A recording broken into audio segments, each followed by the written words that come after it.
Hi friends, ఇక్కడ bike ఒక trade తీసుకున్నాను. రీజన్ ఏంటంటే మార్కెట్ కూడా అప్ ట్రెండ్ ఉంది. సో మంచి ఇక్కడ మనకి బయర్ లెవెల్ ఒకటైతే దొరికింది. సో కాబట్టి నేను ఇక్కడ బైక్ అయితే ఒక ట్రేడ్ తీసుకున్నాను. చూడండి, ట్రెండ్ ఎటువైపు అయితే ఉంటుందో ట్రెండ్ వైజ్ మనం ట్రేడ్స్ తీసుకోవడానికి ప్లాన్ చేయాలి. ట్రెండ్కి ఆపోజిట్గా మనం ట్రేడ్స్ అనేవి ఎప్పుడు కూడా చూడకూడదు. సో చూడండి, ఇక్కడ మనకి ఎప్పుడైతే ట్రెండ్ అనేది అప్ ట్రెండ్ ఉంది, సో బయర్స్ మనకి ఇంకా టార్గెట్ కూడా పైన ఉంది. మంచిగా ఇక్కడ మనకి ఒక బయర్ లెవెల్ దొరికింది. చూడండి, ఇక్కడ సెల్లర్స్ లో స్ట్రెంగ్త్ తక్కువ ఉంది. ఓకే, ఈ రీజన్స్ బట్టి నేను ఇక్కడ బైక్ అయితే ఒక ట్రేడ్ తీసుకున్నాను. ఓకే, చూడండి ఇక్కడ మొత్తం మార్కెట్ కూడా కింద నుంచి చూడండి, మనకి ఇక్కడ ఒక డబ్ల్యూ ప్యాటర్న్ చేసి మార్కెట్ హైయర్ హై చేసుకుంటూ వచ్చింది. హైయర్ హై చేసుకుంటూ టార్గెట్ దాటుకుంటూ వచ్చింది. నెక్స్ట్ టార్గెట్ మనకి ఇక్కడ ఉంది. సో ఫస్ట్ మనకి తెలియాల్సింది ఏంటంటే మార్కెట్ స్ట్రక్చర్ మనకి అర్థం అవ్వాలి. ఓకే, స్ట్రక్చర్ అంటే ఏం లేదు, మార్కెట్ ఏ వైపు మూవ్ అవుతుంది, ఇప్పుడు ఏ ప్యాటర్న్ చేసుకుంటూ వస్తుంది, ఏ ట్రెండ్ లో ఉంది, ఇది తెలుసుకోవాలి. స్ట్రాంగ్ లెవెల్స్ మనకి అర్థం అవ్వాలి. సో అక్కడ మనం ఎటువైపు మనం ట్రేడ్ ప్లాన్ చేయాలనేది మనకు అర్థం అవ్వాలి. ఏ లెవెల్ని ఎలా యూజ్ చేసుకోవాలో అర్థం అవ్వాలి. ఓకే, తర్వాత మనకి అక్కడ క్యాండిల్ మనకి ఏం చెప్తుంది, అది మనకి వీక్గా ఉందా లేకపోతే స్ట్రాంగ్గా ఉందా, క్యాండిల్ ఏం చెప్తుంది, ఇవన్నీ అనాలిసిస్ చేసుకుని ఒక ట్రేడ్ తీసుకోవాలి. ఎలా పడితే అలా ట్రేడ్స్కి మనం ప్లాన్ చేయకూడదు. ముఖ్యంగా ఏంటంటే దీంట్లో డెమో అకౌంట్ ఉంటుంది.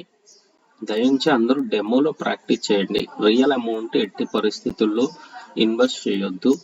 ఎప్పటి వరకు మీకు దీని మీద ఒక అవగాహన వచ్చి మీ మీద మీకు ఒక కాన్ఫిడెంట్ వచ్చేంత వరకు కూడా దీంట్లో ఇన్వెస్ట్ చేయమని నేను ఎవరిని కూడా ఎంకరేజ్ చేయట్లేదు. ఎందుకంటే చాలా మంది ఏవో వీడియోస్ చూసి వాళ్ళకి బాగా వస్తున్నాయి, వీళ్ళకి బాగా వస్తున్నాయి అని చెప్పి ఏమీ తెలియకుండా డిపాజిట్ చేసుకొని పోగొట్టుకొని బాధపడుతున్నటువంటి వాళ్ళు చాలా మంది ఉన్నారు.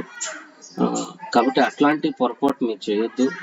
అలాగా మీకు సబ్జెక్ట్ రాకపోతే వదిలేయండి, దీని జోలికి రామాకండి, దీంట్లో ఇన్వెస్ట్ చేయమాకండి, పోగొట్టుకొని బాధపడమాకండి. కాబట్టి ఒకటి నేను ఎప్పుడు చెబుతున్నాను, ఏ పని మీదైనా మనకి అవగాహన లేకుండా, ఏ పనైనా మనకి రాకుండా అక్కడ మనం దాని జోలికి పోవటం అనేది అది మనం చేయకూడదు. అలా చేస్తే మనం చాలా వరకు లాస్ అయిపోతాం. ముందు ఫస్ట్ ఆఫ్ ఆల్ మనకి తెలియాల్సింది ఏంటి అంటే, ఏ పని చేస్తున్నాం ఆ పని మీద మనకి ఎంతవరకు నాలెడ్జ్ ఉంది, అది చూసుకోకుండా మనం ట్రేడ్స్కి వెళ్ళిపోయాం లేకపోతే ఆ పనిలోకి వెళ్ళిపోయాం అనుకోండి, లాసెస్ ఉంటాయి కదా. కాబట్టి మనం ముందు నేర్చుకున్న తర్వాత దాని మీద అవగాహన ఉంటేనే ట్రేడ్స్కి వెళ్ళండి. ఓకే బ్రదర్స్, చూడండి ఇక్కడ కూడా నేను ఒక అప్ ట్రెండ్కి తీసుకున్నాను. సో ఎందుకంటే నా వ్యూ ఎప్పుడు కూడా అప్ సైడే ఉంది, నా టార్గెట్ పైన ఉంది కనుక పై సైడ్నే నేను చూసుకోవడానికి, అంటే బై సైడే నేను చూసుకోవడానికి. పక్కన కొంచెం వేరే నాయిస్ ఉంది, దాన్ని పట్టించుకోవద్దు. చూడండి, బై వైపే ఉంది కనుక నేను బైక్ మళ్ళీ ట్రేడ్ తీసుకున్నాను. ఓకే, అది విన్ అయింది. చూసారా, 2 ట్రేడ్స్ తీసుకున్నాను. 2 ట్రేడ్స్ కూడా సేమ్ అదే లెవెల్ దగ్గర తీసుకున్నాను. ఎందుకంటే నా యొక్క వ్యూ అనేది అప్ సైడ్ ఉంది కనుక నేను అటువైపే ప్లాన్ చేశాను. ఓకే బ్రదర్స్, దీని మీద అవగాహన ఉంటేనే ట్రేడ్స్ ప్లాన్ చేయండి, లేకపోతే వద్దు. డెమోలో బాగా ప్రాక్టీస్ చేసుకోండి. ఓకే బ్రదర్స్, ఉంటాను. Thank you.